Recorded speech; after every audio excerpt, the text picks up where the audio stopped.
एक जेठानी दो देवरानी। ममता की 3 बहुएं हैं, ईरा, नव्या और आकृति। सभी बहुओं की तरह इन तीनों में भी बहुत लड़ाई होती है। लेकिन जहाँ जेठानी ईरा हमेशा अलग रहती है, वहीं ईरा की दोनों देवरानियाँ नव्या और आकृति मिलकर ईरा को सबक सिखाती हैं। इनकी लड़ाई में बेचारी सास हमेशा फंस जाती है। हालांकि वो तीनों में तालमेल बिठाने की भी जतन करती है, लेकिन उसकी सभी कोशिशें नाकाम रहती हैं। अब देखना यह है कि एक जेठानी और 2 देवरानी के बीच की लड़ाई क्या रंग लाएगी। नव्या बहू, जरा बाहर तो आना और आकृति को भी साथ ले आना। अपनी सास की आवाज़ सुनकर नव्या और आकृति अपने कमरे से बाहर आती हैं। जी माँ जी, आपने बुलाया हमें? नव्या बहू, ये देख, मेरी चप्पल टूट गई है, इसे ठीक करवा देना। लेकिन माँ जी, ये तो बहुत पुरानी हो गई है, अब इन्हें फेंक दो ना। अरे बहू, ऐसे कैसे फेंक दूँ? अभी तो नई है, बस थोड़ी सी टूट गई है। तू इसे अच्छी तरह से ठीक करवा दे, मैं तो इन्हें 2-4 साल और चला सकती हूँ। माँ जी, आपने मुझे भी तो बुलाया था ना, मुझे भी चप्पल ठीक करवानी है क्या?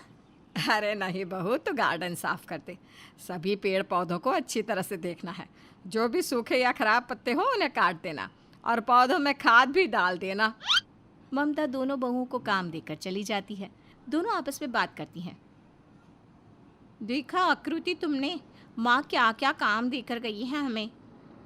मुझे तो माँ जी ने माली बना दिया, अब पूरा दिन लग जाएगा इसी काम में।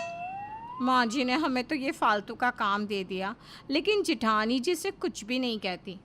आकृति, ध्यान से देखो इन चप्पलों को, तुम्हें लगता है कि ये 2-4 साल चल पाएंगी? लगता है ये माँ जी इन चप्पलों का पीछा इतनी आसानी से नहीं छोड़ने वाली। हमारे बच्चों की मुंह दिखाई में भी यही देने वाली है। पता नहीं माँ जी हमसे इतना भेदभाव क्यों करती है। जेठानी जी से तो कभी इस तरह के आलतू फालतू के काम नहीं कराती, और हम दोनों को तो बस चप्पल ठीक करवाने और गार्डन की सफाई के लिए ही रख रखा है। चलो छोड़ो, अपना काम ख़त्म करते हैं, नहीं तो माँ जी की बातें कौन सुनेगा। नव्या और आकृति अपने अपने काम में लग जाती है। अगले दिन ममता ईरा को कहती है, ईरा बहू, मैं 1-2 दिन के लिए अपनी बहन के घर जा रही हूँ। घर की सारी जिम्मेदारी तुम्हारे ऊपर है, ध्यान रखना। और हाँ, ये लो बिजली का बिल, आज शाम से पहले जमा कर देना, नहीं तो पेनल्टी लग जाएगी।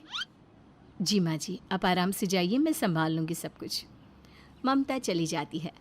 लेकिन यूँ घर की सारी जिम्मेदारी ईरा के हाथ में सौंप कर ममता का जाना नव्या और आकृति को बिल्कुल पसंद नहीं आया। आकृति, देखा तुमने, माँ जी सारी जिम्मेदारी जेठानी जी को सौंप कर गई है। माँ जी को जितना भरोसा जेठानी जी पर है ना, हम पर नहीं है, हमें ही कुछ करना पड़ेगा। आकृति और नव्या ने ईरा को परेशान करना शुरू कर दिया। उन दोनों ने बिजली का बिल छुपा कर रख दिया और नमक, मिर्च और हल्दी के सारे डिब्बे भी गायब कर दिए। उसके बाद नव्या ने आकृति से कहा, आकृति, हम थोड़ा घर भी बिगाड़ देते हैं, माँ को और भी ज़्यादा गुस्सा आ जाएगा।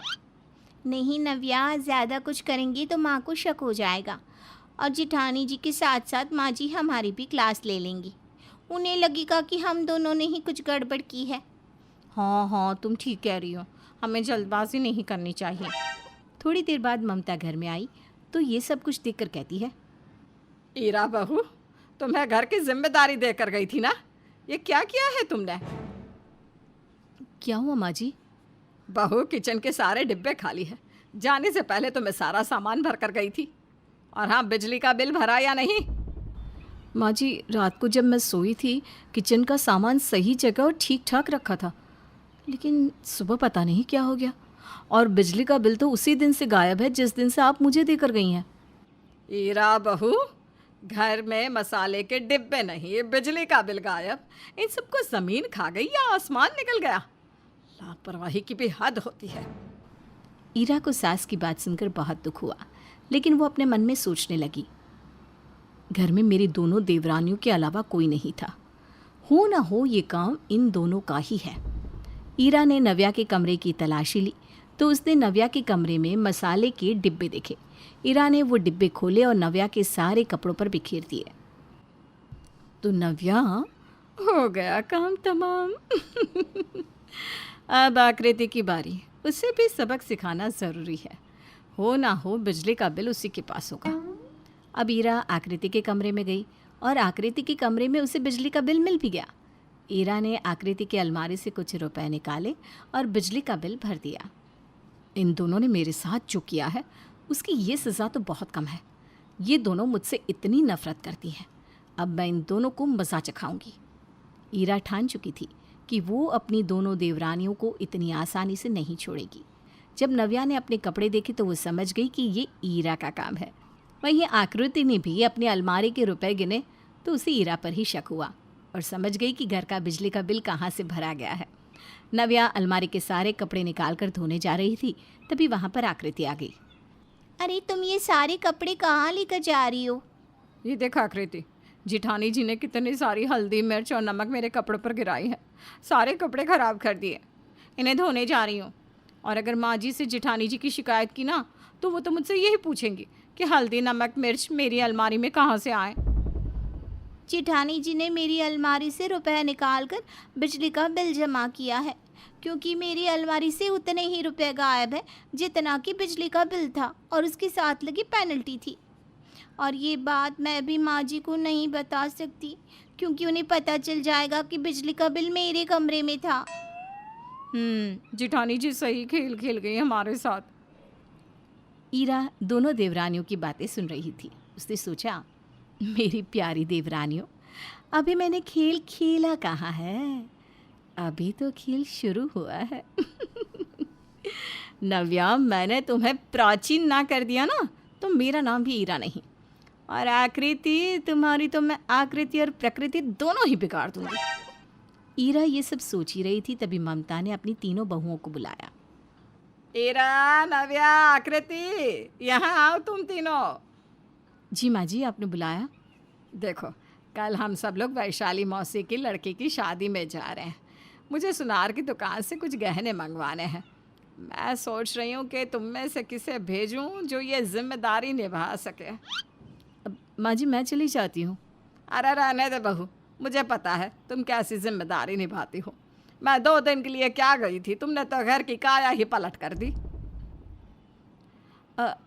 हम दोनों जाएं क्या? हाँ, हम संभाल कर लाएंगे सारे जेवर। ठीक है बहू, चली जाओ तुम दोनों, लेकिन ध्यान से जाना। हाँ। नव्या और आकृति सुनार की दुकान पर चली जाती हैं और वहाँ से बहुत सुंदर सुंदर जेवर लेकर आती हैं। जब वो घर आती है तो उनकी सास सो रही थी। उन्होंने वो जेवर अपनी सास की अलमारी में रख दिए और वहाँ से चली गई। मौका पाकर ईरा ने वो गहने निकाल लिए और ममता जब सोकर उठी तो उसने अपनी बहुओं से पूछा, नव्या, आकृति, तुम दोनों जेवर ले आई ना? हाँ माँ जी, अब सो रही थी तो आपको उठाना ठीक नहीं समझा। आकृति, जाओ माँ जी की अलमारी से जेवर निकाल लाओ। अब आकृति को अलमारी में जेवर मिल ही नहीं रहे थे। जब उसे ममता के कमरे में गए हुए काफ़ी देर हो गई तो सभी आकृति के पास आ गए। क्या हुआ आकृति, इतनी परेशान क्यों हो रही हो? हमने जो गहने यहाँ रखी थी वो यहाँ नहीं है। काफ़ी देर से ढूंढ रही हूँ, मुझे मिल ही नहीं रहे। अरे यहाँ रखे थे तो कहाँ चले गए? कोई भूत ले गया क्या? माँ, भूत तो जेवर पहनते नहीं ना, ज़रूर कोई चुड़ैल ले गई होगी। या फिर ये भी तो हो सकता है ना कि भूत अपनी गर्लफ्रेंड के लिए ले गया हो। भाभी, आप ना ज़्यादा बनो मत, हमें पता है ये काम आपका है, आपने ही गहने चुराए हैं ना। नव्या, बस करो तुम दोनों, एक काम तो तुमसे ढंग से हुआ नहीं और ईरा बहू पर आरोप लगा रही हो।